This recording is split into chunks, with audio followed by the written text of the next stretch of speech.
The Midrash goes to elucidate the verse Elu Tolos Yitzchok.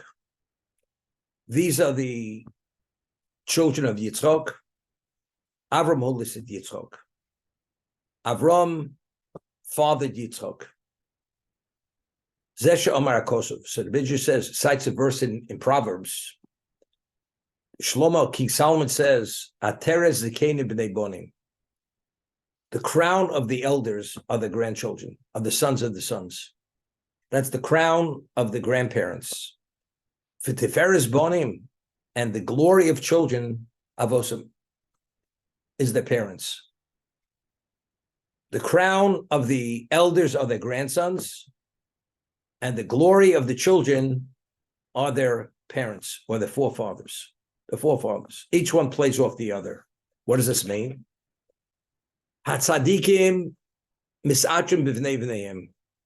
The devoutly righteous, they pride themselves, they're glorified, or they're coronated with the sons of their sons, the grandchildren. Ub'neiim, and the children, misachim b'avosim, they are enshrined with their parents. What does this mean? Ketzad. Avram nisater b'schus Yaakov. Avram was enshrined in the merit of Yakov. I mean, Yaakov wasn't born. So what was he enshrined in the merit of Yaakov? We know the famous incident where Avram was given a choice to bow to the idol, to go to the kiln. He chose not to bow, he's thrown to the kiln. Miraculously, he came out alive, unsinged. Now, in whose merit did he come out? Because there's an obvious question. Avram Avinu, he gave his life to God. He has the ultimate share in the world to come. So why did God perform the miracle that he should be saved from the kiln? Evidently, because he was meant to be alive because somebody hadn't yet been born.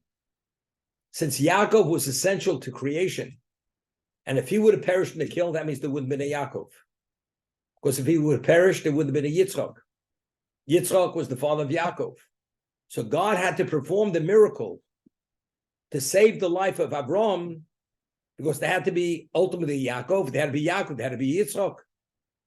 So ultimately, we find over here the grandfather, the elders are enshrined in the merit of who? Of the grandchildren. Because only in the merit of Yaakov did he survive the kiln. When Avram was cast into the kiln by Nimrod, who was the king, God immediately descended and saved them from the kiln. The heavenly angel said to God, Ribonu Shalom, master of the universe, you mean you're saving this man? Why not? He's devoutly righteous. But we know God doesn't perform miracles like this for anyone. But they even had a reason why, definitely not. Do you know how many evil people will be descend from him? So if that's the case, let's nip it in the bud, give him a share in the world to come, or we prevent all this bad stuff coming down the pike. So why are you saving him? Omar Lahen HaKadosh Baruch Hu, Hashem said to the heavenly angels, Bishul Yaakov ben Beno, I'm doing it for the sake of his grandson by the name of Yaakov, She'osid Labod Mimenu, who will be a descendant of this. Okay, that's why he's being saved. Now, how does this answer the question? You mean you're saving this man, all these evil people are going to descend from him? He says, I'm doing it not for them, I'm doing it for the special grandson he's going to have, who will descend from him. We speak about continuously the struggle between good and evil. When Rivka, the matriarch, was pregnant and she had tremendous pain, there was such a level of agitation in her womb, she thought she would die from this. She goes for reading, she goes to Shem, who is a prophet, and he says, you have two nations in your womb.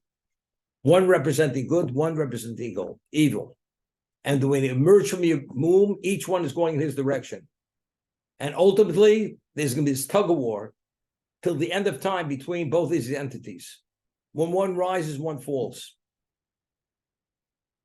But the younger one, the representation of good, will ultimately succeed and be victorious over evil. But all throughout history, there's going to be this struggle between good and evil. So that's what the angel said. The level of evil that's going to descend from Avram, who's going to counter it? He says, it's the merit of his grandson, Yaakov. Yaakov is a representation of that good. And Yaakov has within his war chest, within his cachet of weapons, that he could vaporize all evil. Therefore, it's worth, I'm saving Avram, because what's the ultimate objective of creation? God's glory. And that glory can be secured. How will it be secured? Through Yaakov, because Yaakov will father the 12 tribes, which are known as the tribes of God, who will ultimately stand at Sinai. Therefore, through that entity called Torah, they'll create a dynamic and intensity of spirituality. All this evil will be totally vaporized. And ultimately, the world will be brought to a level of perfection. That's God's response to the angels. So why was Avram saved? In the merit of Yaakov. So this is the meaning. Grandparents are enshrined through their grandchildren. This is the meaning of King Solomon's words.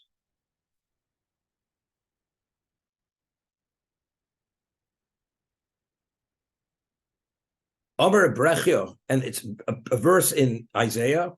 L'chein Omer Hashem ko Omer Hashem el beis Yaakov asher podo es Avram. The house of Jacob redeemed Avram. This is exactly what it means. Podo min hakishin. In what way was the house of Jacob a redemption for Avram? It redeemed him from the kiln. If not for Yaakov, he wouldn't have come out of that kiln. He only came out of the kiln because. Now we have a whole different reading of many things. The Torah alludes to this incident of the Ur Kasdim. He was thrown into the kiln because he wouldn't bow to the idol. What's the background? Lot was Avram's nephew. Lot was a brother of Sarah Imenu. They were brother and sister. What happened to their father? What happened to their father was Lot. Haran was Lot's father and Sarah Imenu's father. His name was Haran. And he's standing by the sidelines, and he says to himself, Avram is given an ultimatum, either bow to the idol or go into the kiln. And yeah, he knew Avram was not going to bow. So he said to himself, if Avram comes out of the kiln alive, I will go into the kiln, I will not bow. If he doesn't come out alive, then I will bow to the idol. Wait and see what happens. Avram goes into the kiln, comes out alive.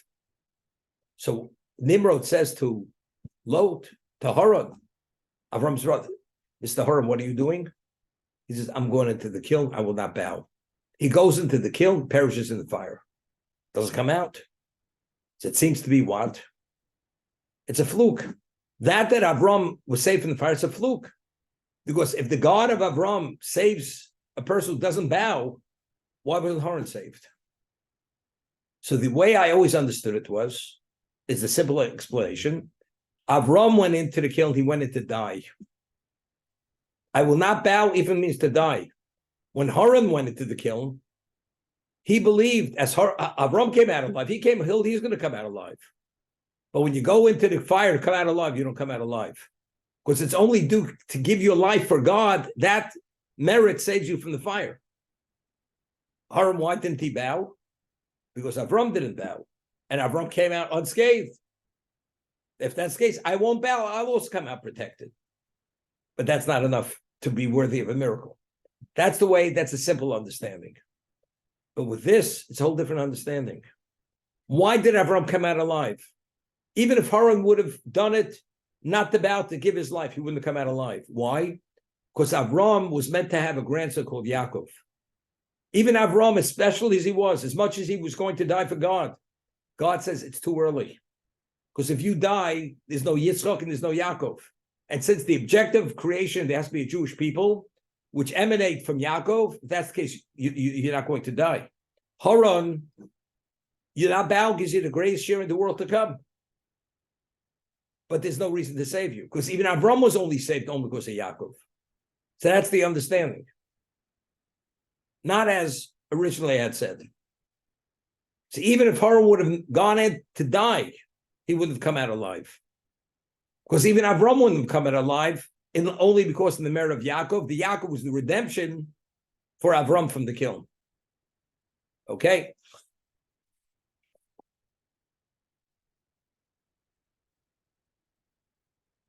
So this is the meaning of the words of King Solomon, that the grandparents are enshrined due to the grandchildren. Yaakov redeemed Avram from the kiln. And where do we find that the grandparents are the glory of the children? That the children are able to reap from the merit of the grandparents? So we find that when Yaakov had fled from the house of Lavan, and being there 20 years, he said he should be protected in the merit of Avram. So there he was drawing upon what? Upon the merit of Avram. So there the grandson is being glorified because of the grandfather. So each one plays off the other. The grandfather, his value is versus the future, and the grandson, his value is unto himself, but he's able to draw from the merit of the previous generations to be able to go forth and succeed. These are the words of King Solomon. Well, the second part is easy. As I always say, anybody today who's observant, anybody today who's about tshuva, it's only due to God's intervention. Like I said, if a person is standing in the presence of a tidal wave, presence of a typhoon, presence of a tsunami, presence of an earthquake, humanly, is it possible to survive? Not possible. And yet, the influences of this world, today more than ever, it just keeps coming in at a level which totally should subsume us. We should become asphyxiated with impurity. That's what this world's about. And yet, we're able to maintain the course. We can stay the course. How's it possible? You have gale winds blowing, and you're not blown off the road. We talk about these missiles coming in, anti-tank missiles. They blow it to smithereens. We should be blown into who knows what with all these. And you know what the answer is? It's a miracle. We're drawing on the merits of our grandparents, great-grandparents, as far as only God knows. And it's in that merit we're able to stay the course. So today, we are glorified due to something which took place in previous generations. Once told a story, the Chazon Ish moved to Israel in 1936. 36. After the Chofetz Chaim passed away, who was in this little town in Radin, the Chazon Ish said, it's time to leave Europe. That he felt that the Chofetz Chaim was such a holy person, as long as he's in Europe, he's staying there, that his merit spiritualizes all Europe. The moment he passes away, it's time to leave. He went to Israel. In those days, it was called Palestine. And he moves to Bnei Brak. Bnei Brak in 1936 or 30 was sand dunes, nothing. And in Israel, in those years, there were kibbutzim. They had these like communal communes where they farmed and they had orchards, they had many things there. And some of these kibbutzim were Shomer HaTzair. It was a heretical movement in Europe. They didn't believe in God. Shomer HaTzair, the one who protects the youth. That they were anti-Jewish.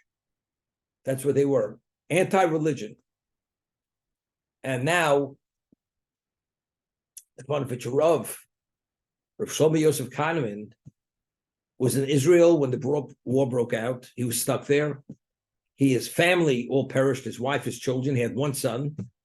And he said he's going to build the most special yeshiva in Bnei Brak. Until today, it exists. It's known as the Panovich Yeshiva. Panovich. Panovich was a small town in Lithuania, and he was the chief rabbi of Panovich. There wasn't one surviving member of that community. 10,000 Jews were murdered by the Nazis, and not one. And he survived because he happened to be in Israel when the border shut down in Panovich. So the yeshiva he established is called Panovich Yeshiva, the yeshiva of Panovich.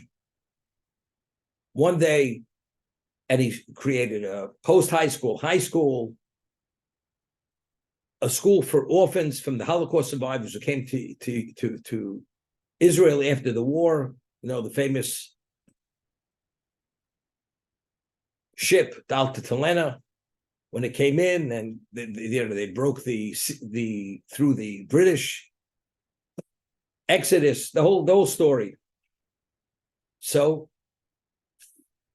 one day they're in the yeshiva, this high school, and a bunch of teenagers, boys, about 15, 16 years old, show up in the yeshiva, Panovich, and they look like real secular Israelis.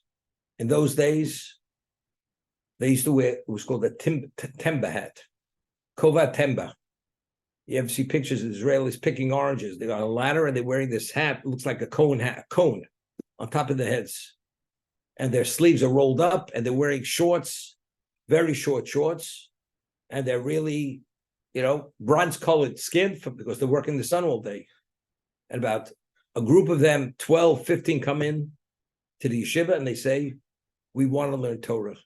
Hear this? These boys are children of atheistic parents. They come in, they say, we want to learn Torah.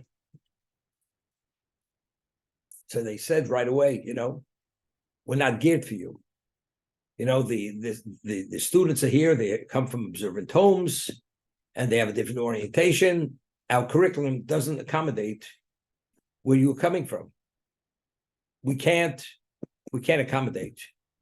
We don't have a level of a curriculum that could educate you. But they said before we send them off, we're going to consult with the Chazon Ish.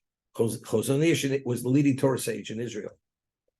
Chazon Ish says, whatever you have to do to create a curriculum, you have to accept these children, no matter what. Provide a Jewish education for them, no matter what. And he said, it's unbelievable. And he started to cry, the Chazon Ish. At the time of the Russian Revolution, what was happening? About 50 years before, the most observant families, the best of the families, their children abandoned religion. Why? Because there was so many isms in Europe. There was communism, socialism, and anarchism, every ism under the sun, and it was literally a pressure cooker about to explode. That's what it was. So what do you think these parents did when their kids abandoned Judaism? No tefillin, no Shabbos, no kosher, no nothing. No Jewish marriage. Everything was stripped to the bone. They threw out the baby with the bathwater, everything. What do you think the parents did? The mother and father. They went to the shul. They opened the Ark Kodesh, and they shed copious tears, crying their hearts out to Hashem. Have mercy. Look what happened to the children. That's what they did. The Chazon Ish says, these children now are a product of those tears. No tear goes unanswered. The reason why these children are coming back now from an atheistic kibbutz is because of the tears of the grandparents that they cried from the depths of their heart out of pain that the children abandoned Judaism. You know what that's called? That's called schosavus. In the merit of the grandparents, these children came back. I mean, how do you come back with such a negative role model? The parents are anti-religious, and these kids, teenagers, they have a mind of their own, they have an interest. They want to study. Today, So that's the concept of schusavos. The merit of the forefathers provide opportunity for the grandchildren, the great-grandchildren. So what's the glory of the grandchildren, the grandparents? Because the grandparents made sacrifices for God. God says, I owe it to you. And because I owe it to you, although your grandchildren seem to be totally alienated, someday they're going to come back. That's the payback for that.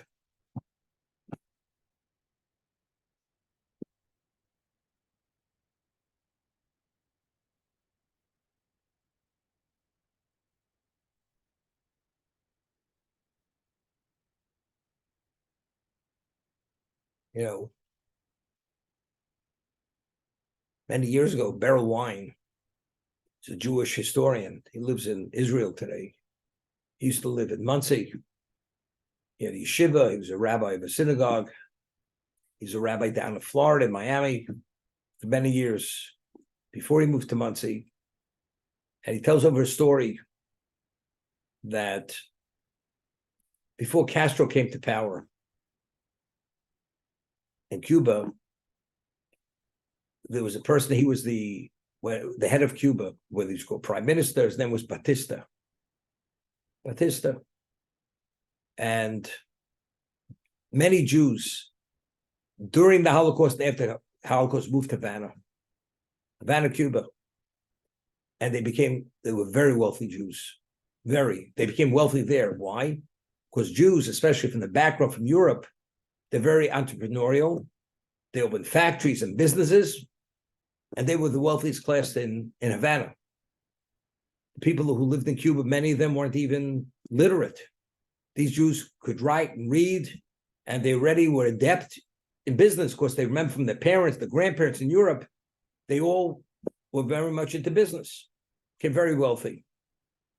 What happened at the time of the communistic overthrow of the government, when Castro came in?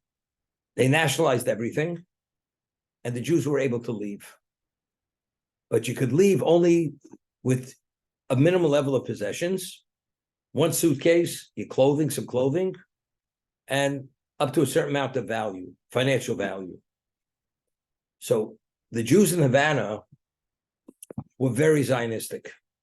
So when they founded the state of Israel in 1948, they had all kinds of bond drives in Havana. So the Jews bought Israeli bonds. Some of them had, well, $10,000, $50,000, $100,000 bonds they had because they're wealthy Jews and they're very Zionistic. They wanted to support the state of Israel. So when Castro confiscated everything from them, he took everything but the bonds because he believed Israel, it's a little nothing. It's in its infant stage. It's not going anywhere. They'll never be able to, the Israel government never be able to pay those bonds. It's not worth the paper it's printed on. Let them take the bonds. So many of the Jews left Havana with bonds worth $500,000, $1 million. Little did Castro know, when they came to the States, eventually they cashed in those bonds. And that was the capital for them to start over again. So what you think is nothing, you don't even know what it is all about. At that time, maybe it was too early to cash it in. But those bonds evolved into something which allowed them to establish itself, to give them stability. Person, the grandfather, the son went off. It's hopeless. Never hopeless. You never know. You never know what's coming down the pike, in the positive and the negative. Because it's rooted in something so special, ultimately, it's going to revisit. Not rear its head, it will revisit in the positive. And that's Tiferes Bonim Avosam. The glory of the children are their grandparents, the previous generations, because only because of them, that's why you're able to be who you are.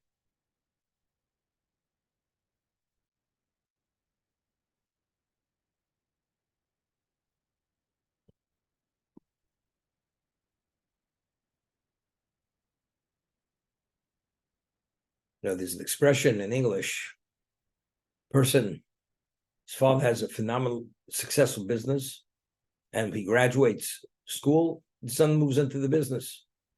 Father fixes up an office for him, puts a plaque on the son's door. This Esquire Junior, he's junior. His father is senior, he's junior. And these are Jews.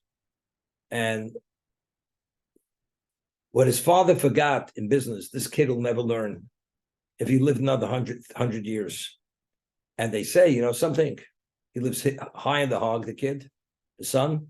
And they said, he's the luckiest guy in the world that his father was born before him. That's what we used to say. If his father was born before him, he'd be a nobody. He couldn't get a job for who knows what. He'd be working. They say that he'd be working in the post office. That's where he'd be working. But if not for our fathers and grandfathers, where would we be? We'd also be nowhere. It's only due to their sacrifice do we have a chance to succeed as Jews. Exact same thing. Except the difference is when we draw on their merit, now you're in the driver's seat. You have to drive. You have to make choices. You have a certain degree of clarity, but there's still the challenges. You have to meet those challenges. The son whose father was born before him, his father writes the checks. He gives him the checks. Whether he's competent, incompetent, semi-competent, he still gets the same check. With the Jew, it's not the way it works. The merit gives you opportunity. Now it's up to you to take advantage of the opportunity. That's called free choice.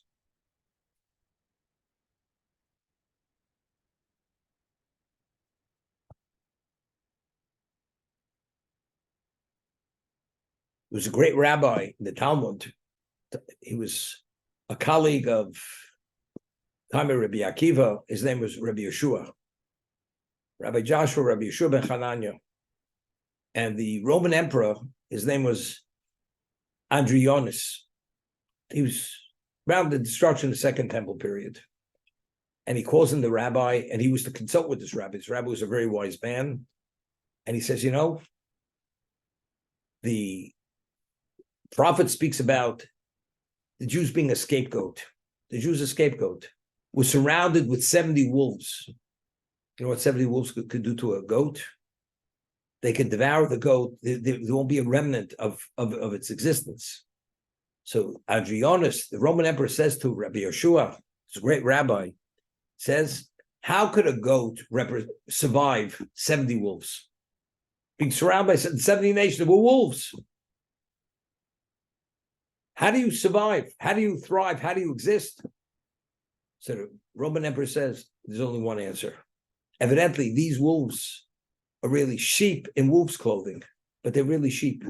They're kind-hearted, they're compassionate. That's why you're surviving. That only reflects on who we are. So Rabbi says to this Roman emperor, he says, I want to explain something.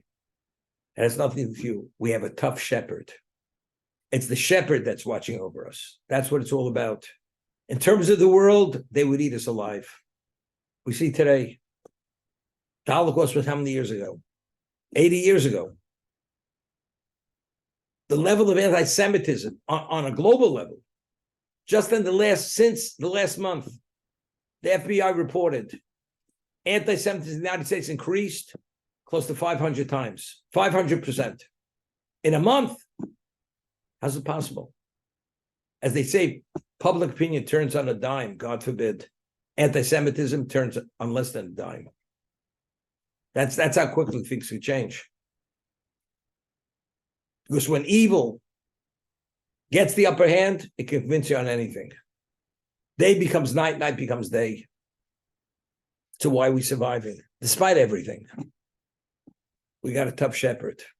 Because God promised us, guaranteed that we're going to be eternal. There may be casualties, there may be pain, there's displacement, there's persecution, but ultimately, you people come out on top. That's God's guarantee. You couldn't have a better guarantor than God himself.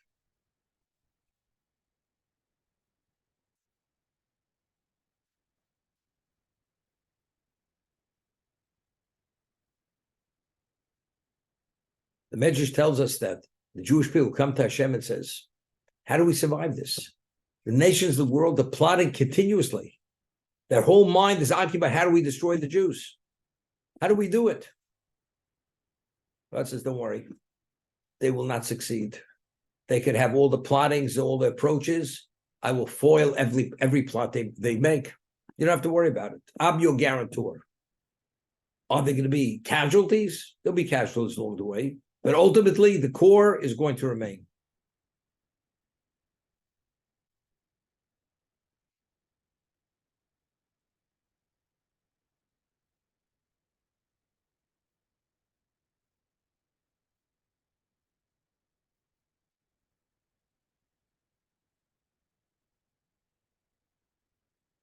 In life, track record is very important.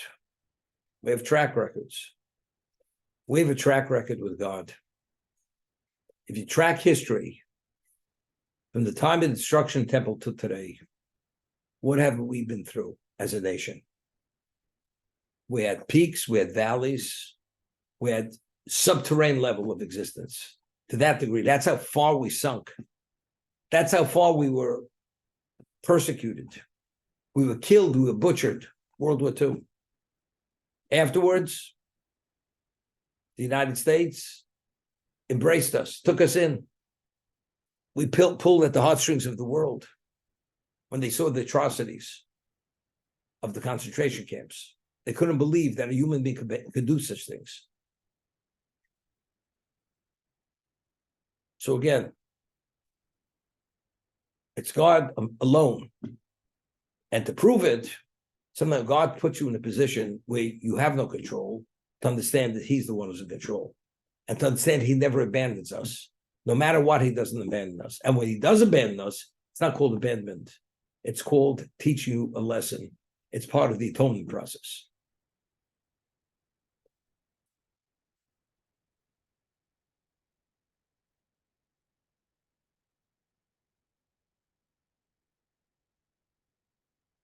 We read, the Torah begins, Yitzchak was the son of Avram. Avram holed Yitzchak. And Avram fathered Yitzchak. The obvious question is, if Yitzchak is the son of Avram, isn't it obvious that Avram fathered Yitzchak? Why isn't it superfluous? So Rashi brings one interpretation, again from the Gemara, that Sarah and Avram, they were married for years. She didn't conceive. She spends one night with Avimelech, the Philistine king. Soon afterwards, here she's pregnant. So what do people start saying? You know, it's not so simple. Avram fathered this child. This child may have been fathered by Avimelech, the Philistine king. That means the pedigree of the Jewish people is not a Jewish pedigree. It's a Philistine pedigree. So what does God do to dispel this? And there's not even a question beyond any doubt. When Yitzchak's born, his facial features are identical to his father.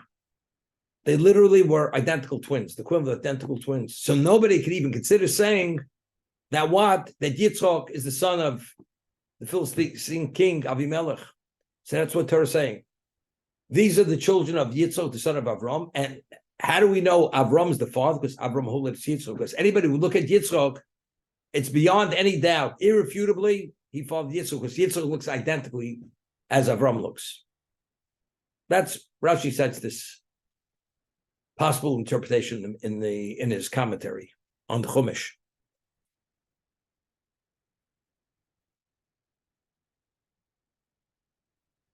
Who else did this happen to?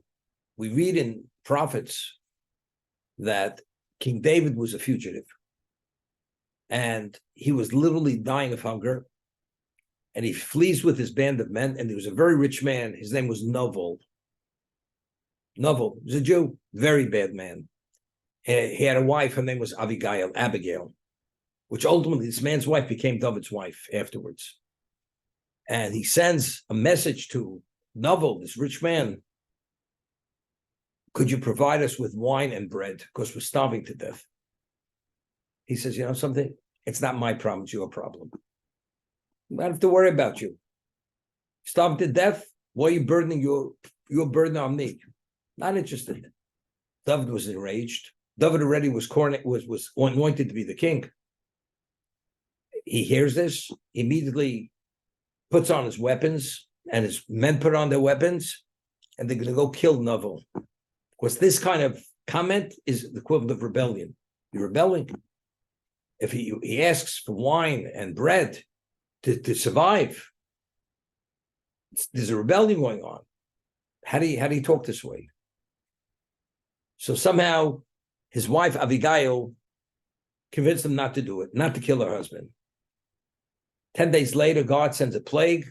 This novel, because he was a bad man, is taken out. David waits 3 months. He marries Abigail. He marries Abigail. Now, and immediately she conceives and she has a child. Now, this child's name was Kilov, or Daniel. Not Daniel with the lion, not Kilov. And why was it called Kilov? Because after Abigail became pregnant, you know what people started to say? It's not David's son, it's Nabal's son. She was pregnant from before. So what did God do? That when this child was born, he looked exactly like David, spitting image of David. And that's why it was called Kilov, Kuloav. He was totally his father. You looked at him, this was David, an exact replication of David. So nobody could say that this person is what? The son of Nabal. So that's the question. If we don't know who's the parentage of Yitzhak, they were talking about the pedigree of the Jewish people. So therefore, it's important for us to know that Avram fathered Yitzhak, because otherwise, how do you know? Especially if there's all these murmurings. There's only way you can put all this to rest. Yitzhak has to be born with the exact facial features as his father. But David, who was David's successor? King Solomon. Not Kilov. Kilov was never a king. So if that's the case, why do I care what the world says, what the deprecators say?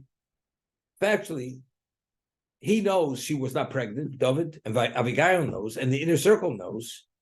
So what do we have to say? We have to kill off Kuloav, that he's totally his father, who's saying this? People who are totally irrelevant.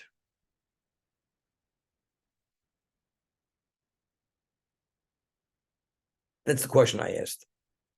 Now, King Saul had a son. His name was Mephibosheth. The Hebrew word Boshes means embarrassment. He was a tremendous Torah sage. His real name wasn't Mephibosheth, it was Ishbosheth. Why was it called Mephibosheth? Because David was a great Torah sage. Whenever he'd have a question, he would consult with Mephibosheth, the son of King Saul, to see if it was correct or not correct. And very often, David would make a mistake, and this Mephibosheth would show him he made a mistake. But factually, David's the king. And even on his high perch, the throne, he's allowing himself to be put in a position where he may be told that he's wrong, which is an embarrassment. He's the king. So because he merited to have such a level of humility for the sake of Torah, he merited to have a son called Kilov. Meaning Kulav, he's totally his father, without a question. Now, David is depicted as and classified as one of the 3 humblest men who ever walked the face of the earth. The most humble person was Moshe. What did Moshe say? Nachnu mo. What are we? With nothing. What did Avram say? He's next to the most humble person. Anochi ofavefer. I'm dust. I'm ash. This is when he entered into a dialogue with Hashem to save Sodom. Anochi ofavefer. I'm dust. I'm ash. And what did David say? Anochi tolev elish. I'm a worm. I'm not a man. Like a worm, a little measly creature. Now, how do we know? Just because David said he's a worm, Bob once told me he's the most humble person who ever walked up Madison Avenue. It may be true, but Bob says that. How do we know this factually? Has it ever been proven and established to be the case? He tells me, go speak to Rabbi Luxstein. Of course, speak to Rabbi Luxstein. He's been paying his dues for the past 70 years there. So if Rabbi Luxstein said, very humble man. So how do we know that David was humble? And how we know? because there was this man called Mephibosheth. He would consult with him continuously, and there were times there was embarrassment. He's the king, but he was willing to embarrass him for the sake of Torah. He merited to have a son, Kilov, who was greater than Mephibosheth, and he would embarrass Mephibosheth in Torah. When Mephibosheth and Kilov would engage in a dialogue, Mephibosheth was always proving wrong. The son of David surpassed this Mephibosheth, and that was a gift because he allowed himself to be embarrassed for the sake of Torah. So if Kilov wouldn't have been born with the facial features of his father, this man who's embarrassing Mephibosheth has nothing to do with David. That's David's son. But we want to prove that David's the third most humble person who ever walked the face of the earth. How do we prove it? Kilov was born looking exactly like his father. And this man surpasses David's Rebbe, Ishbosheth, because when they enter in Torah dialogue, he puts Mephibosheth to shame. So that tells us, and what merit? Because David was the third most humble person who ever walked the face of the earth. That's the understanding.